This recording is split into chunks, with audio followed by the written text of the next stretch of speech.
హే dear subscribers. So ఈరోజు అయితే మా చోట యూట్యూబ్ టీం అంతా బేకరీకి అయితే వచ్చేసినాం. సో బేకరీకి వచ్చేసినాక మంచిగా టైం పాస్ చేసుకుంటే ఎగ్ పఫ్, కర్రీ పఫ్ ఎండ్గా ఇట్లా తినే ఐటమ్స్ నేను చింటిగాడు విన్ని ముగ్గురం తీసుకున్నాం. సో దాని తర్వాత విన్ని చింటిగాడు మంచిగా టైం పాస్ గేమ్ ఆడుకుంటూ సాస్ వేసుకొని మంచిగా తింటున్నారు. నన్నేమో వీడియోగ్రాఫర్ని చేసిరు. ఆ చింటిగాడు అయితే వాడు అసలు ఆగని కూడా ఆగట్లేదు. ఇక విన్ని అంట విన్ని అయితే అస్సలు ఆగని కూడా ఆగట్లేదు. ఇక అట్లా అందరం ముగ్గురం కలిసి మంచిగా హ్యాపీగా తినుకుంటాం. సాస్ తీసుకోవాలి అడుగు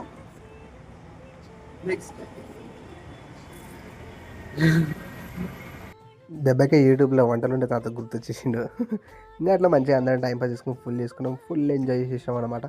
దాని తర్వాత తిన్న తర్వాత ఎట్లాగ మనకు కడుపులో ఏదో ఒకటి పడాలి కదా, అట్లా కూల్ డ్రింక్ లాంటిది అంటే థమ్స్ అప్, లిమ్కా అన్నీ చేసుకున్నాం. ఈ వీడియో మీకు నచ్చినట్టయితే ఖచ్చితంగా లైక్, షేర్, subscribe. బాయ్.